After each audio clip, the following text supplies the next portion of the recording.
शिक्षा के दृष्टिकोण से देखा जाए तो वर्तमान युग बौद्धिक युग कहलाता है। उपलब्धि के दृष्टिकोण से देखा जाए तो वर्तमान युग वैज्ञानिक युग कहलाता है। शक्ति के दृष्टिकोण से देखा जाए तो वर्तमान युग आणविक युग कहलाता है। इस वैज्ञानिक बौद्धिक आणविक युग में आज मानव एक प्रश्न उठा रहा है कि हम सत्संग क्यों करें, हमें क्या मिलेगा। हम कृषि विभाग में काम करते हैं तो अन्न और धन मिलता है,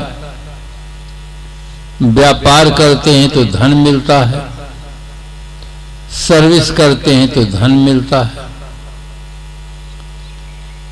सत्संग करेंगे तो हमको क्या मिलेगा। प्रश्न न्यायोचित है।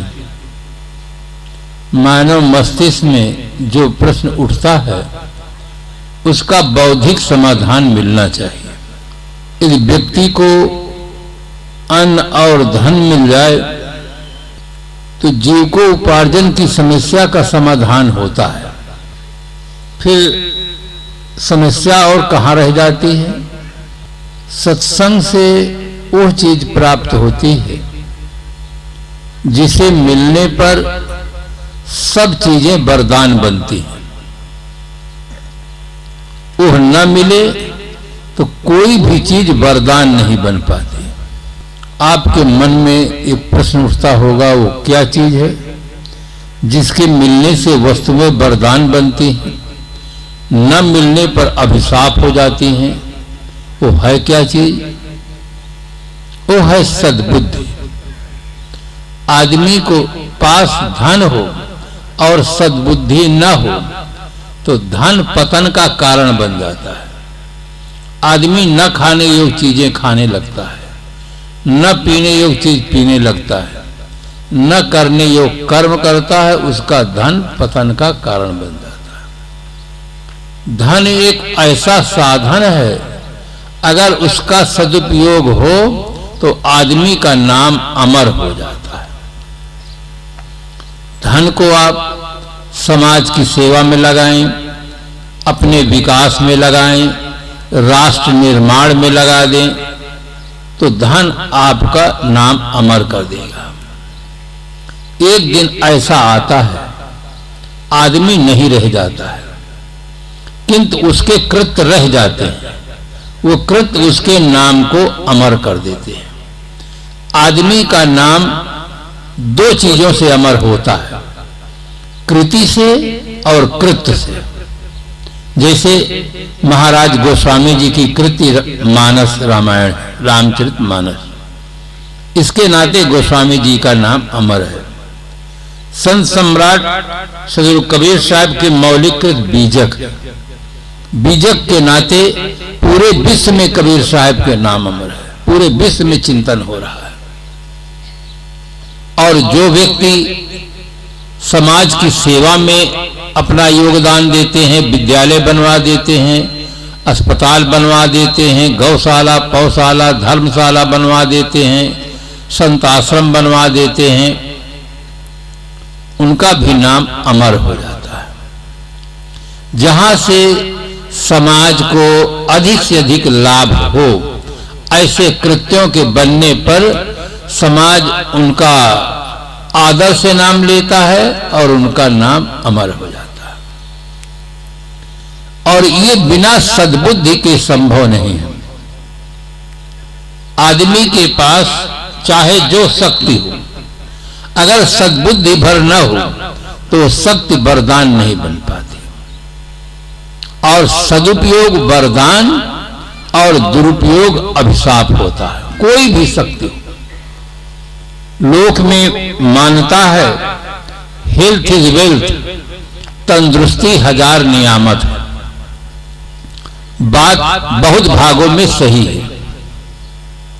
आदमी की तंदुरुस्ती खूब अच्छी हो, केवल बुद्धि भर अच्छी न हो तो आदमी आतंकवादी बनता है, अपहरण करता है, बलात्कार करता है, दूसरों को सताता है, गलत कर्म करता है, पकड़ा जाता है, जेल में बंद होता है, अपयश होता है। स्वास्थ्य भी वरदान तभी बनता है जब आदमी के पास सद्बुद्धि हो। माता पिता गुरुजनों की सेवा करता हो, समाज की सेवा करता हो, राष्ट्र निर्माण के लिए काम करता हो, अपने विकास का काम करता हो, तो स्वास्थ्य वरदान बनता है। अगर उसका दुरुपयोग हुआ तो वह अभिशाप हो जाता है। पद भी वरदान तभी बनता है जब उसका सदुपयोग होता है। अगर पद पाकर व्यक्ति अहम में आ जाता है और पद का दुरुपयोग करता है तो उसके ऊपर भी केस चलता है और जेल जाता है, यहां तक कि फांसी की सजा हो जाती है। इराक के राष्ट्रपति सद्दाम हुसैन राष्ट्र के सर्वोच्च पद पर विराजमान थे, किंतु उन्होंने अपने जीवन में कुछ ऐसा कदम उठाया जिसके कारण से उनके ऊपर मुकदमा चला और फांसी की सजा हो गई। उनके पास इतना धन था कि बाथरूम के नल सोने के बने हुए थे, अपार संपदा थी, न धन रक्षा कर सका न पद रक्षा कर सका, उन्हें फांसी की सजा हो गई। तो पद भी वरदान तभी बनता है जब आदमी के पास सद्बुद्धि हो, पद का सदुपयोग करे, समाज की सेवा करे, तब पद वरदान बनता है। कोई भी शक्ति अपने आप में न अभिशाप होती है और न वरदान होती है। उसका सदुपयोग वरदान और दुरुपयोग अभिशाप होता है। विद्युत बहुत अच्छी शक्ति है, एक बटन दबा देते हैं पूरा मकान जगमगा जाता है, एक बटन दबा देते हैं मकान ठंडा हो जाता है, एक बटन दबा देते दिल्ली बंबई कलकत्ता से समाचार आने लग जाता है, टेलीविजन काम करता है। किंतु प्रयोग विधि में थोड़ी सी असावधानी हो जाए, करंट छू जाए तो तुरंत राम नाम सत्य हो जाता है। जो चीज जितनी उपयोगी होती है, प्रयोग विधि गलत होने पर वो उतनी हानिकर भी होती है। प्रयोग विधि में मूल है बुद्धि। अगर सद्बुद्धि होगा तो उसका सदुपयोग होगा और दुर्बुद्धि होगा तो उसका दुरुपयोग होगा। मैं एक उदाहरण दूं जिससे हमारी माताएं भी आसानी से समझ सकें। अरब के लोग रहने वाले लोग थे, बंबई पहुंचे, होटल में ठहरे। अरब में तेल बहुत है, पानी की बहुत कमी है। बंबई होटल में जब ठहरे तो उनको बड़ा आश्चर्य हुआ, जब टोटी घुमाए तब पानी मिल जाए। दिन में, रात में, दोपहर में उनको इतनी खुशी हुई कि टोटी में कितना बड़ा चमत्कार है। छोटी सी टोटी घुमाओ पानी निकलता है। बहुत खुश हुए, 3 दिन रहे और रात दिन परीक्षा किए, आपस में निर्णय लिए कि चलते समय इस टोटी को ले चलना है, निकाल के अपने देश में लगा देंगे, हमारे यहाँ पानी मिलता है। बड़ा चमत्कार। बहुत पैसे वाले लोग थे, जिस होटल में ठहरे थे खूब अच्छी तरह से खाए। मैनेजर ने सोचा कि चलते समय इनको गेट तक पहुंचाएं, जिससे भविष्य में ये आए तो हमारे यहां ही आए। वो चले। एक व्यक्ति बाथरूम के बहाने चला गया, अब उसको हाथ से उखाड़ता है, हाथ से टोटी कैसे निकले, नहीं सफल हुआ। दूसरा व्यक्ति चला गया, तीसरा चला गया। मैनेजर ने सोचा कि एक बाथरूम में 3-3 आदमी क्या करते होंगे। मैनेजर भी गया, देखा खिड़की से तो टोटी को अपने अपने बल लगा करके प्रयोग कर रहे थे कि टोटी निकल आए। मैनेजर ने कहा, श्रीमान जी आप लोग क्या कर रहे हैं? कहे, अब आ गए हैं, देख लिए, अब बताते हैं।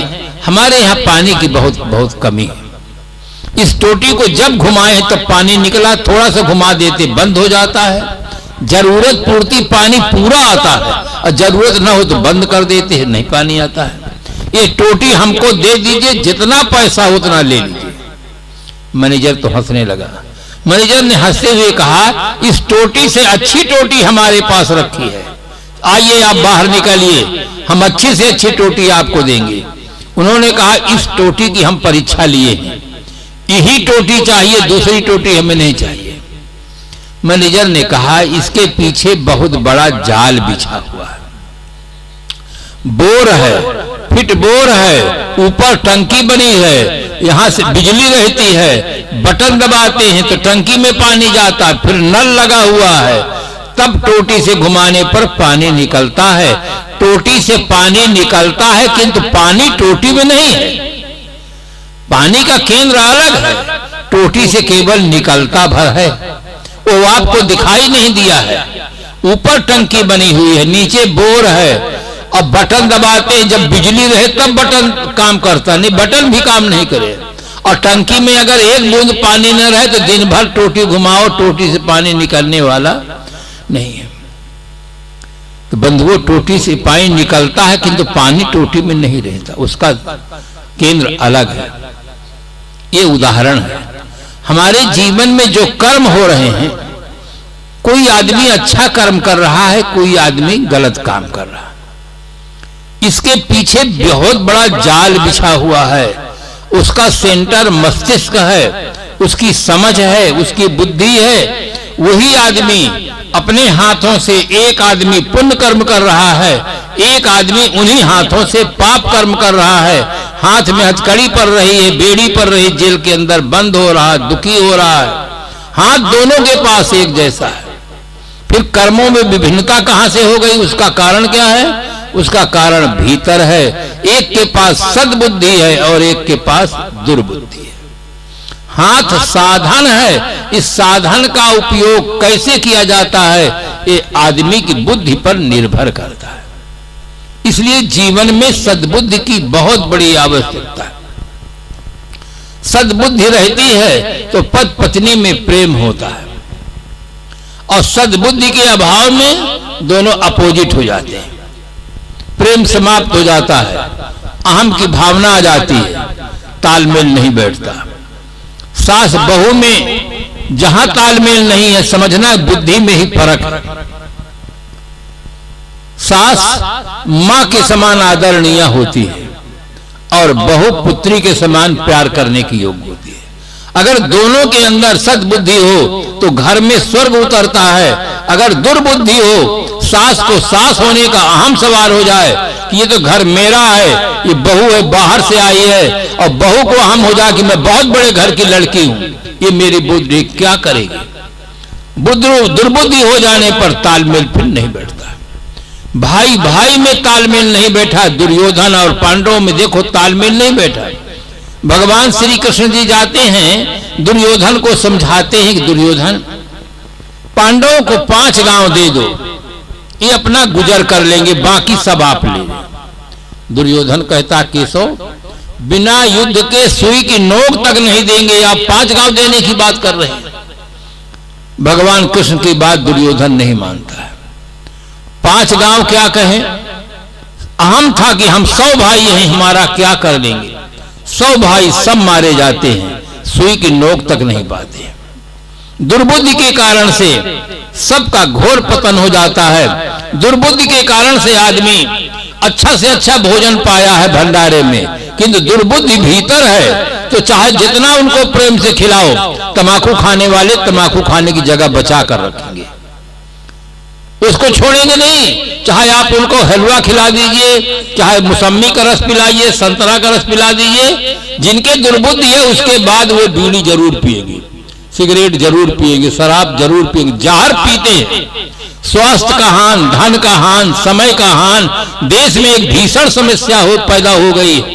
हमारे देश का अरबों रुपया रोज केवल नशा में चला जा रहा है। हर गांव में जितना पैसा नशा में जा रहा है, अगर गांव समाज के विकास में पैसा ईमानदारी से जमा हो तो साल भर के अंदर गांव में जो समस्याएं हैं उन समस्याओं का समाधान स्वयं आदमी कर ले, सरकार की अपेक्षा न रहे। केवल दुर्बुद्धि के कारण से यह सब हो रहा। हमारे देश के पूर्वजों ने लिखा, यत्र नार्यस् पूजन्ते रमन्ते तत्र देवताः। कितना सुंदर वाक्य है। जहां नारियों की पूजा होती है वहां देवता निवास करते हैं। और आज पढ़ने वाली छात्राओं के साथ, नाबालिग बालिकाओं के साथ अत्याचार हो रहा है, नारियों के साथ सामूहिक बलात्कार हो रहा है, अपहरण हो रहा है, केवल दुर्बुद्धि के कारण से। सरकार कितने आदमी को फांसी देगी, कितनों को जेल में बंद करेगी?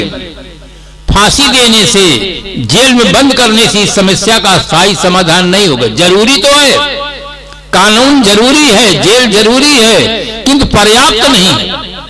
ये पैदा कहां से होता है? ये गलत विचारधारा के कारण से होता है। जब तक आदमी के मस्तिष्क में परिवर्तन नहीं होगा, उसकी समझ में परिवर्तन नहीं होगा, तब तक इस समस्या का अस्थायी समाधान नहीं हो सकता। कानून से आदमी दबता है, रुकता है, भय के कारण बदलता नहीं। बदलता तब है जब उसके भीतर की समझ बदल जाती है, भीतर की मानसिक स्थिति सही हो जाती है, तब आदमी बदलता है। जिस आदमी की मानसिक स्थिति अच्छी है, वो चाहे घर में रहे, दुकान में रहे, ऑफिस में रहे, बीड़ी नहीं पीता, सिगरेट नहीं पीता, कोई व्यसन नहीं करता है, फ्री में दो तो भी छूता ही नहीं, पीने की बात तो बहुत दूर की रही। और जिसकी मानसिक स्थिति अच्छी नहीं है, दिन भर श्रम करके जो पैसा पाता है, सायंकाल शराब पीता है, सिगरेट पीता है, तंबाकू रगड़ता है, बीड़ी पीता है। मानसिक स्थिति जब तक अच्छी नहीं होगी, इन समस्याओं का सही समाधान नहीं हो सकता है। इसलिए आवश्यकता है शिक्षा के क्षेत्र में परिवर्तन की आवश्यकता है। शिक्षा केवल जीविकोपार्जन का साधन बनकर रह गई है। आप उच्च शिक्षा प्राप्त कर लेते हैं तो आपको ऊंचा पद मिल जाता है, पैसा मिल जाता है, प्रतिष्ठा मिल जाती है और जीवन साथी बिल्कुल आसानी से मिल जाता है। चार चीजें केवल मिलती, ऊंचा पद, पैसा, प्रतिष्ठा और जीवन साथी, पति या पत्नी। ये चार चीजें आसानी से मिल जाती उस शिक्षा प्राप्त करने पर। किंतु जीवन की जो सबसे बड़ी समस्या है, उस समस्या का समाधान आज के शिक्षा में है ही नहीं।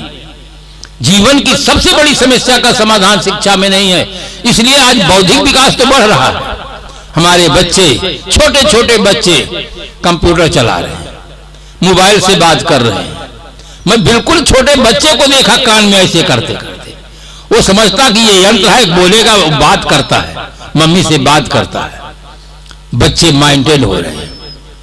किंतु जिस अनुपात में बौद्धिक विकास बढ़ रहा है बंधुओं, उस अनुपात में नैतिक विकास नहीं बढ़ रहा है। छोटे छोटे बच्चे गुटखा खाते हैं, पान पराग खाते हैं, राजश्री खा रहे हैं। इतने नहीं, कुसंग में पढ़कर और गलत दिशा में जा रहे हैं। इसलिए सद्बुद्धि की बहुत बड़ी आवश्यकता है। गांधी जी ने अपनी प्रार्थना में कहा, ईश्वर अल्लाह तेरे नाम सबको सन्मत दे। गांधी जी राजनैतिक क्षेत्र में थे। गांधी जी अगर डायरेक्ट भगवान से प्रार्थना करते कि ईश्वर अल्लाह तेरे नाम सबको संपत्ति दे भगवान, तो राजनेताओं को गरीबी मिटाओ आंदोलन नहीं चलाना पड़ता, डायरेक्ट भगवान से मांग लेते। किंतु गांधी जी के पास इतनी अच्छी सूझबूझ थी, वे जानते थे धन से आधी समस्या का समाधान होता है, आधी समस्या का समाधान होता ही नहीं। चाहे आदमी करोड़पति बन जाए, अरबपति बन जाए, खरबपति बन जाए, उसके जीवन की आधी समस्या का समाधान होगा, आधी समस्या का समाधान धन नहीं कर सकता। आधी समस्या क्या रह जाती है? ये विकार। जिन विकारों के कारण से आदमी का स्वतंत्र जीवन परतंत्र हो जाता है, जीवन में अनेक समस्याएं पैदा हो जाती हैं, फिर उन्हीं समस्याओं के समाधान में ही आदमी का पूरा जीवन समाप्त हो जाता है। जो करना चाहिए वो रह जाता है, जो नहीं करना चाहिए उसी में जीवन समाप्त हो जाता है। आधी समस्या का समाधान धन करता है और आधी समस्या का समाधान धर्म करता है। दोनों की उपयोगिता है। अगर हमारे मकान में अंधकार है तो विज्ञान समाधान करेगा, अगर हमारे दिमाग में अंधकार है तो धर्म समाधान करेगा, विज्ञान नहीं कर सकता है। आधी आधी समस्या का समाधान होता है। इसलिए बंधुओं, दोनों दिशा में हमें पुरुषार्थ करना चाहिए। किसी ने बहुत सुंदर शब्दों में कहा, केवल गेहूं से भूख मिट सकती नहीं, गुलाब पर ही नजर टिक सकती नहीं है। दोनों की जरूरत इंसान के लिए, एक चक्का से गाड़ी चल सकती नहीं। गेहूं भौतिकता का प्रतीक है, गुलाब आध्यात्मिकता का प्रतीक है। जीवन में दोनों विकास होगा तब जीवन का सर्वांगीण विकास होगा। कोई भी पक्षी एक पंख से नहीं उड़ सकता है, उड़ने वाले पक्षी के पास दो पंख का होना आवश्यक है। कोई भी राष्ट्र एक वर्ग के द्वारा सर्वांगीण विकास नहीं कर सकता है। राष्ट्र में रहने वाले नर और नारी जब दोनों का समुचित विकास होता है तब राष्ट्र का सर्वांगीण विकास होता है। इसीलिए आज सर्व शिक्षा अभियान में बहुत सुंदर सूत्र दिए गए हैं, सब पढ़े सब बढ़े। एक जमाना घोर अंधकार का था, जिस जमाने में लिखा गया स्त्री शूद्रो न धीयताम। लेखकों ने बहुत बड़ा समाज का अहित किया है और आज चिंतन में परिवर्तन हुआ, समझ बढ़ी, तब लिखा गया सब पढ़ें सब बढ़े, सबको शिक्षा का अधिकार मिले, सब बढ़े। किंतु दो सूत्र और जरूरी है। जैसे गांधी जी ने हमें 3 बंदर दिया। एक बंदर दोनों हाथ से दोनों आंख बंद किए हैं, एक बंदर दोनों हाथ से कान बंद किए हैं, एक बंदर दोनों हाथ से मुख बंद किए। मनुष्य एक बुद्धिजीवी प्राणी है, उसे संकेत में प्रेरणा देता है, गलत न बोलो, गलत न देखो, अब बुरा न सुनो, न बुरा सुनो, न बुरा देखो, न बुरा बोलो। बात बहुत महत्वपूर्ण है, किंतु मूल में भूल रह गई है। एक बंदर गांधी जी और बनाए होते तो बात पूरी हो जाती, बात अधूरी रह गई है।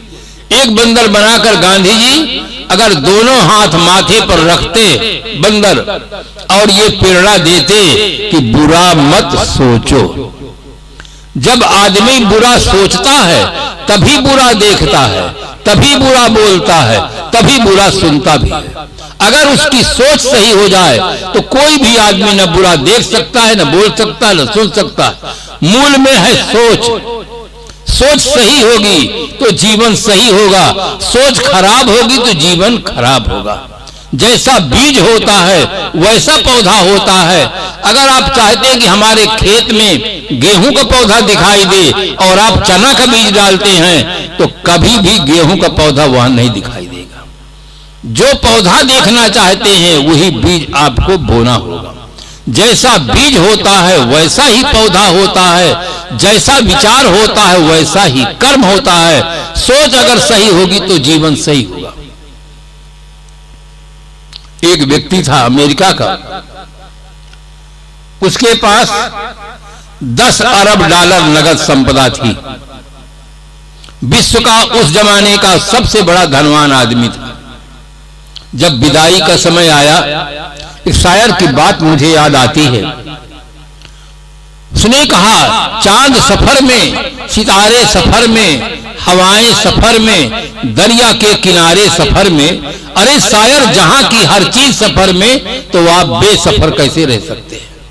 हर आदमी अपनी सफर में है, हर सुबह सफर, हर शाम सफर, इस जीवन का है नाम सफर। हर आदमी अपनी यात्रा में आया है। जिस दिन जिसकी यात्रा पूरी होती है चल देता है, यहाँ कोई किसी की प्रतीक्षा नहीं करता है। महाराज श्री राम हा सीते कर कर रह जाते हैं। महारानी सीता जी का शरीर छूट जाता है, भगवान राम अकेले बच जाते हैं। कभी कभी देखा जाता है कि सास रहती है, बहू विदा हो जाती है, पिता रहता है, पुत्र चल देता है। हर आदमी की अपनी सफर, जिस दिन जिसकी यात्रा पूरी होगी वो चल देगा। यहाँ कोई किसी की प्रतीक्षा नहीं करता। उनका विदाई का समय उपस्थित हुआ। मित्रों ने पूछा कि आप दुनिया के सबसे बड़े धनवान आदमी हैं, विदाई का समय उपस्थित हो गया है, आप संसार से संतुष्ट और प्रसन्न होकर जा रहे हैं। तब उसने कहा, चलते समय मेरा दिल क्यों दुखाते हो। मेरे समान दुनिया में कोई दुखी आदमी नहीं। उन मित्रों को बहुत बड़ा आश्चर्य हुआ कि क्या आपका जब शरीर छूट जाएगा तो हम सबको यही संदेश देंगे कि दुनिया के सबसे दुखी आदमी थे, आपको क्या नहीं मिला है, आप क्या नहीं कर पाए हैं, इसका राज तो खोलिए। आप दुनिया के सबसे बड़े धनवान आदमी हैं, क्यों ऐसा कहते हैं कि मेरे समान दुनिया में कोई दुखी आदमी नहीं। तब उन्होंने अपना राज खोला, भीतर की बात आप लोग भी बहुत ध्यान से सुनेंगे। उन्होंने जीवन का राज खोला कि दुनिया का सबसे बड़ा धनवान आदमी आज कह रहा है कि मेरे समान दुनिया में कोई दुखी नहीं। राज खोलते ही उसने कहा, मैंने सोचा था कि जीवन के अंतिम क्षण तक में 100 अरब डॉलर रुपया कमाऊंगा, जिसमें 10 अरब डॉलर कमाया, 90 अरब डॉलर घाटे से मैं मर रहा। जिस आदमी की सोच इतनी हो कि 90 अरब डॉलर घाटे से मैं मर रहा हूं, सचमुच उसके समान दुनिया में कोई दुखी आदमी नहीं। ये सोच ही आदमी को दुख देती है। अगर आदमी की सोच सही हो जाए तो चाहे झोपड़ी हो चाहे बिल्डिंग हो, सुखमय जीवन जी सकता है। अगर उसकी भीतर की सोच सही नहीं होगी, दुर्योधन जैसी होगी, तो राजमहल में रह करके भी आदमी दुखी रहेगा। रावण राजमहल में रह करके भी दुखी है, सोने की लंका का राजा है, अपने समय का प्रकांड पंडित है, वेदों पर उसने भाष्य लिखा है, बहुत बड़ा बलवान आदमी था, बहुत बड़ा परिवार भी था, किंतु भीतर की सोच सही नहीं थी, गलत कदम उठाया और रावण मारा जाता। आज कोई भी व्यक्ति अपने बच्चे का नाम रावण नहीं रखता है। राम आज भी मिलते हैं, लक्ष्मण आज भी मिलते हैं, भरत आज भी मिलते हैं, किंतु रावण नहीं मिलता। सदा के लिए जीवन कलंकित हो गया। एक शायर ने कहा, वो चाल चल कि उम्र खुशी से कटे तेरी, वो चाल चल कि उम्र खुशी से कटे तेरी, वो काम कर कि याद तुझे सब किया करे।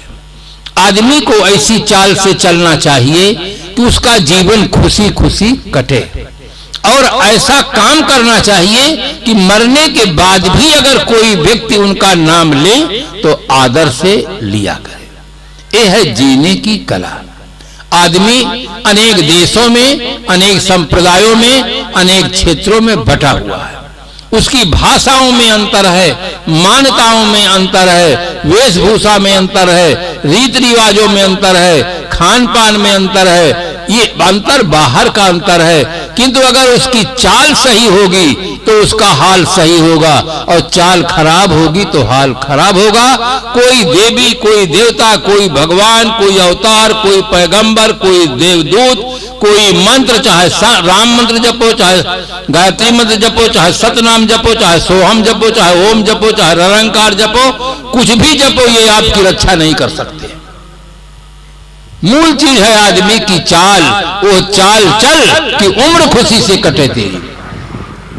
मैं इलाहाबाद में था, कार्यक्रम का समय था, गेट पर खड़ा था, एक सज्जन आए, बंदगी किए। मैंने सहज भाव से कुशल मंगल पूछा।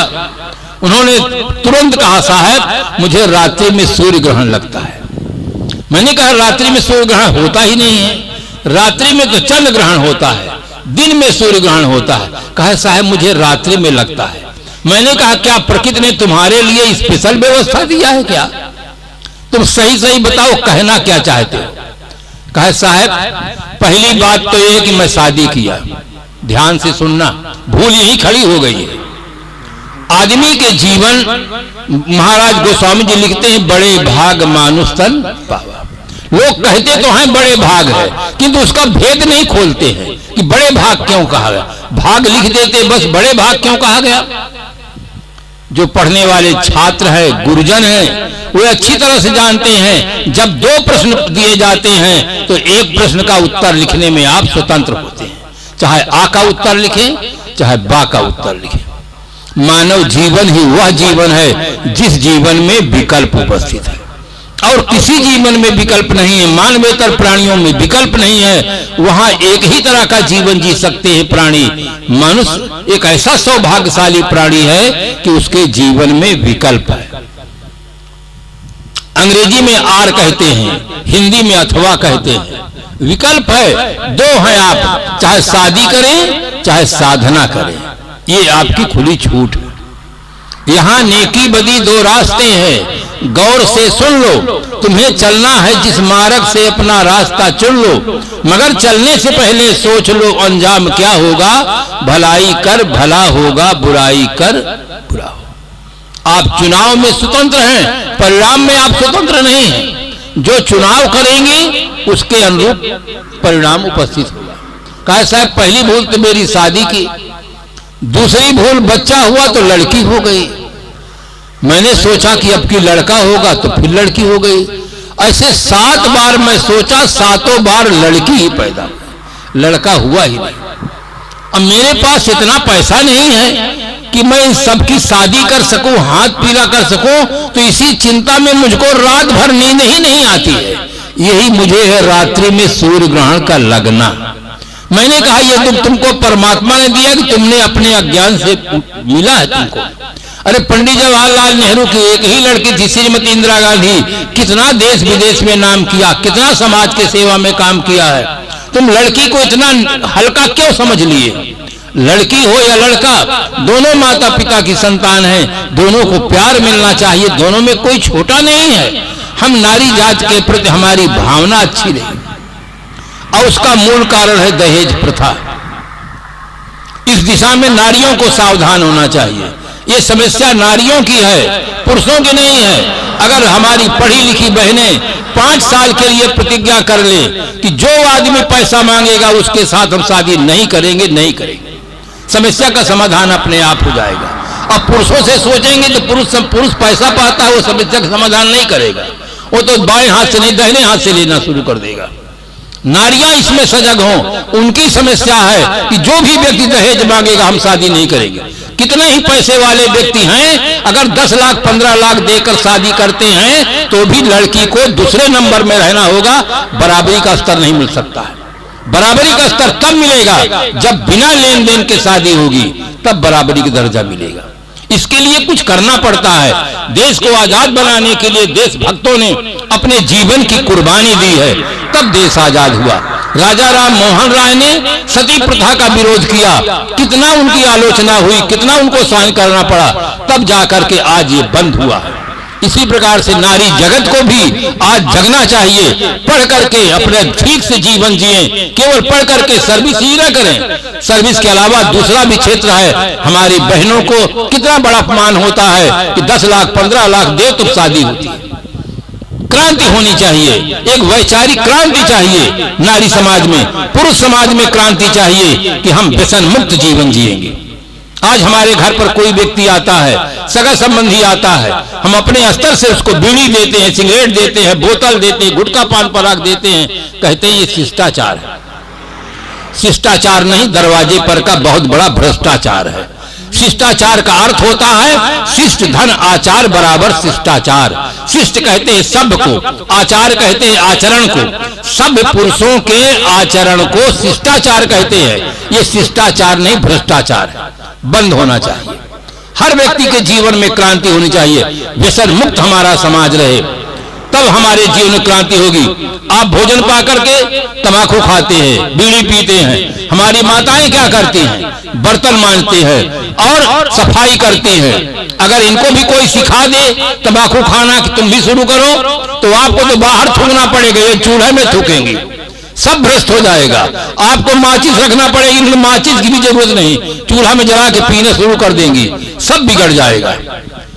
समय रहते रहते चेतो, आज सावधानी का जीवन है। हमारी पढ़ी लिखी लड़कियां कुछ गलत दिशा में जा रही हैं। पति सिगरेट पीता है तो पत्नी भी सिगरेट पी रही है, पति शराब पीता है तो पत्नी भी शराब पी रही है, और दोनों क्लब घर में जाकर डांस करते हैं। अंधानुकरण नारियों को नहीं करना चाहिए। अगर पति कोई व्यसन भी करता हो तो पत्नी को बहुत प्यार से समझाना चाहिए, खुद व्यसन नहीं करना चाहिए, प्रतिक्रियावादी नहीं होना चाहिए। आदमी को सही दिशा मिलनी चाहिए, सही जीवन जीना चाहिए। सत्संग से जीवन का सुधार होता है, सद्बुद्धि मिलती है, और कोई उपाय नहीं। अगर सरकार जेल में बंद कर देती है, 10 साल के लिए सजा सुना देती है, लेकिन 10 साल के बाद व्यक्ति आता है फिर वही करता है, उसके भीतर परिवर्तन नहीं होता है। सत्संग एक ऐसा सबल माध्यम है कि उसके जीवन में परिवर्तन होता है, उसकी विचारधारा बदल जाती है, वो आदमी सज्जन कहलाता है।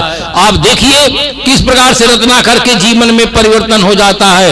लूटने वाला व्यक्ति वाल्मीकि रामायण लिखता है, महर्षि वाल्मीकि बन जाता है।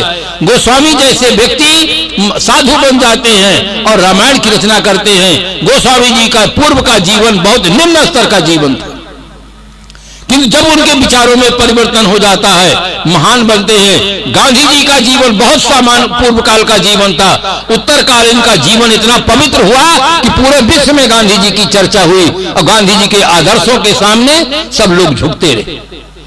आदमी में बहुत बड़ा पावर है, बहुत बड़ी शक्ति है। अगर आदमी अपने जीवन का सुधार कर ले तो हीरा का मूल्यांकन करने वाला भी आदमी है। आदमी हीरा से ज्यादा मूल्यवान है, किंतु जीवन सुधार न करने का दुष्परिणाम यह निकला है कि आज आदमी का मूल्य बिल्कुल गिर गया है। आज तो मुर्गी जिलाओ, मछली जिलाओ, सुअर जिलाओ, इसके बाद इसकी फैक्ट्री चालू रहे और आदमी के लिए कितना उपहासजनक शब्द लिखा गया कि अगला बच्चा अभी नहीं, 2 के बाद। अब तो शायद एक ही रह गया, 2 भी खत्म हो गया।